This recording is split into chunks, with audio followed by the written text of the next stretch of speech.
सभी को मेरा नमस्कार। तो दोस्तों, जैसा कि आप सब जानते हैं, कार्तिक का महीना शुरू होने वाला है। तो आज मैं आपके लिए इस वीडियो में कार्तिक स्नान की कहानी लेकर आई हूँ। दोस्तों, एक समय की बात है, एक बुढ़िया माई थी जो 4 माह में पुष्कर स्नान किया करती थी। उसका एक बेटा और बहू थी। सास ने बहू को फलहार बनाने को कहा तो बहू ने जमीन के पापड़े उखाड़कर बांध दिए। माँ को पहुँचाने के लिए बेटा पुष्कर गया।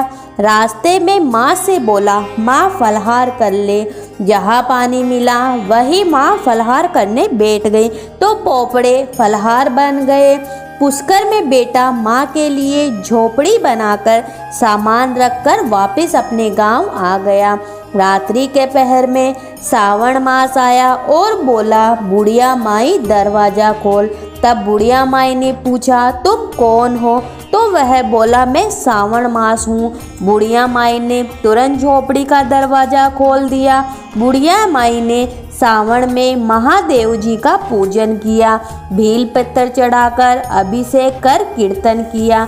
जाते समय सावन मास ने बुढ़िया माई की झोपड़ी को एक लात मारी तो झोपड़ी की एक दीवार सोने की हो गई। बाद में भाद्रपद मास आया और उसने भी दरवाजा खोलने को कहा। बुढ़िया माई ने दरवाजा खोला, सतु बनाया या कजरी तीज बनाई। भादवे भी जाते समय लात मार गया तो दूसरी दीवार भी हीरे की हो गई। फिर आसोद का महीना आया, उसने भी बुढ़िया माई को दरवाजा खोलने को कहा। बुढ़िया माई ने दरवाजा खोला, तर्पण कर श्राद्ध मनाया, ब्राह्मण भोजन करवाया। नवरात्रि में माँ दुर्गा की स्थापना की, दशहरा मनाया। उसने भी लात मारी तो तीसरी दीवार सोने की हो गई। इस सब के बाद कार्तिक मास आया और उसने भी दरवाजा खोलने को कहा। बुढ़िया माई ने दरवाजा खोला, कार्तिक स्नान, भजन पूजन व्रत किया, गोवर्धन पूजा, भाई दूज, आंवला नौमी का व्रत किया। उसने जाते समय लात मारी तो बुढ़िया माई की झोपड़ी सारी सोने की हो गई। बुढ़िया माई ने खूब दान धर्म किया, भगवान का भजन किया करती थी। चातुर्मास मास पूर्ण होने पर बेटा अपनी माँ को लेने पुष्कर आया तो माँ और झोपड़ी को पहचान न सका। वहाँ तो भगवान की कृपा से ठाट बाट हो गए। उसने आसपास वालों से पूछा, उन्होंने बताया तो बेटा माँ के पैरों में गिरकर बोला, माँ अब घर चलो। और वह सारा सामान गाड़ी में भरकर माँ को घर ले आया। सास के ठाट बाट देखकर बहू के मन में जलन पैदा हो गई और उसने भी अपनी माँ को 4 मास के पुष्कर स्नान के लिए छोड़कर आने को पति से कहा। वह अपनी सास को भी पुष्कर छोड़कर आ गया। सावन, भादवा, आसोद, कार्तिक सभी आए, लेकिन बहू की माँ ने कुछ नहीं किया।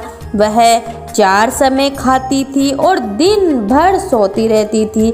चातुर्मास के जाते जाते झोपड़ी को एक लात मारी तो झोपड़ी गिर पड़ी और बहू की माँ को गधी की योनि में होना पड़ा।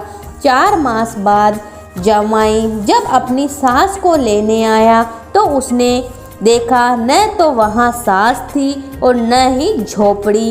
तब उसने आसपास वालों से पूछा तो उन्होंने बताया कि तेरी सास दान धर्म कुछ भी नहीं करती थी, खाती थी और सोती थी, जिससे वो गधी हो गई है। सास ने भी अपनी जमाई को देखा तो वह भी भोगते भोगते सामने आ गई।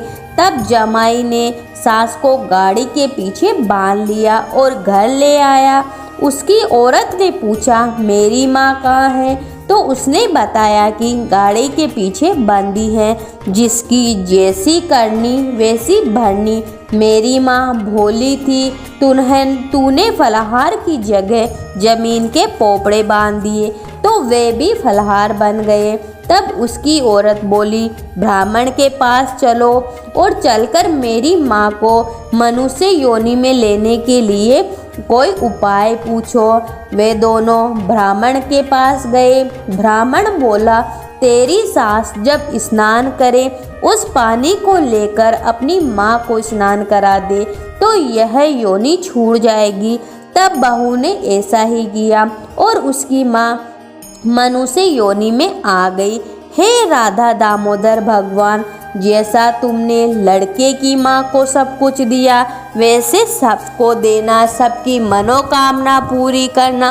तो बोलो राई दामोदर भगवान की जय हो।